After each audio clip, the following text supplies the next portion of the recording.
Seja muito bem-vindo, muito bem-vinda ao nosso encontro diário.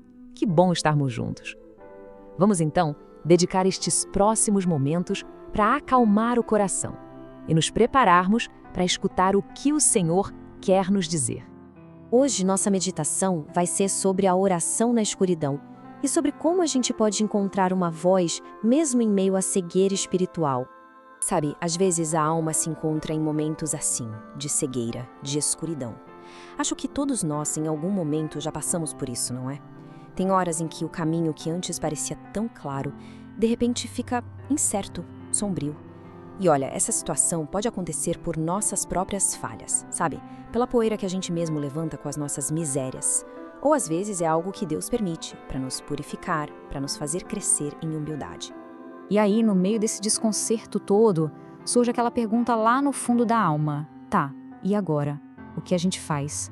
Para onde a gente se volta quando parece que a luz se apagou de vez?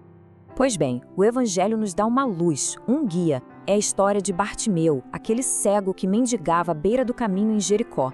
Ele nos ensina exatamente como agir. A figura dele ali é a imagem perfeita da alma que anseia pela luz. Quando Bartimeu fica sabendo que Jesus está passando, ele não pensa duas vezes, começa a gritar. Só que a multidão tenta calá-lo, repreende, manda ficar quieto e, pensando bem, acontece a mesma coisa conosco. Como diz o texto, quando queremos voltar para Deus, essas mesmas fraquezas tentam apagar a voz de nossas orações. São os nossos próprios erros, as nossas fraquezas que se tornam um ruído, uma voz interna que tenta nos silenciar. E aqui está a lição crucial. O que Bartimeu faz? Ele se cala? Não. A palavra diz que ele gritava ainda mais.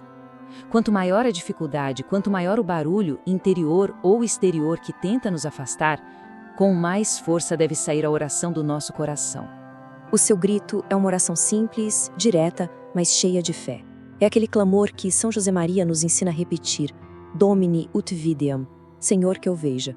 É o pedido insistente da alma que, na escuridão, se volta para a única luz verdadeira. E o Senhor sempre para e escuta. Agora, é interessante que a resposta de Deus, muitas vezes, não vem de forma isolada. Ele nos dá a luz através dos outros, nos mostrando o caminho da direção espiritual.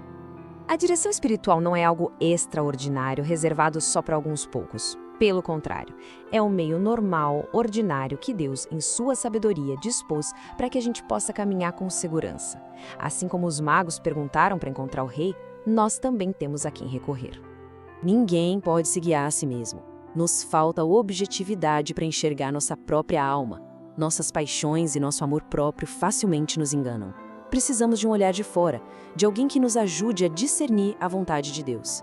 Santa Teresa d'Ávila, com aquela humildade dos santos, reconhecia essa necessidade profunda. Ela se perguntava: o que seria de nós sem eles, referindo-se aos diretores espirituais, entre as grandes tempestades que a Igreja está agora suportando? Em meio às tempestades da vida, precisamos de um farol. E São João da Cruz nos deixa uma imagem poderosíssima. A alma que está sozinha é como um carvão em brasa que está sozinho. Mais se esfriará do que se aquecerá. A vida espiritual precisa ser alimentada em comunidade, com a ajuda de outros, para não se apagar. Para que essa orientação dê frutos, é preciso trilhar o caminho da confiança, que nos permite construir pouco a pouco o edifício da nossa santidade. É importante ter a intenção correta. Não buscamos na direção espiritual alguém para organizar nossos negócios ou resolver problemas práticos.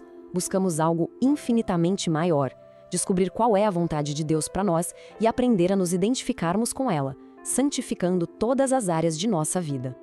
3 virtudes são fundamentais neste caminho: a sinceridade, para abrir o coração sem medo; a docilidade, para escutar e acolher o conselho com fé, vendo Cristo em quem nos orienta; e a perseverança, porque a santidade é uma construção contínua. E essa construção se faz com pequenas coisas, como nos diz São José Maria. Viste como levantaram aquele edifício de grandeza imponente? Um tijolo e outro, a força de coisas pequenas. A vida espiritual cresce assim, com a oração de cada dia, com a sinceridade em cada conversa, com a luta em cada pequena vitória. No final, o milagre acontece, como Bartimeu, que ao receber a visão não foi embora, mas começou a seguir Jesus pelo caminho, cheio de alegria. A cura não é o fim, mas o começo de uma nova jornada, seguindo o Mestre e glorificando a Deus com a nossa própria vida. Compartilhe com seus amigos esse momento de oração. Louvado seja nosso Senhor Jesus Cristo, para sempre seja louvado.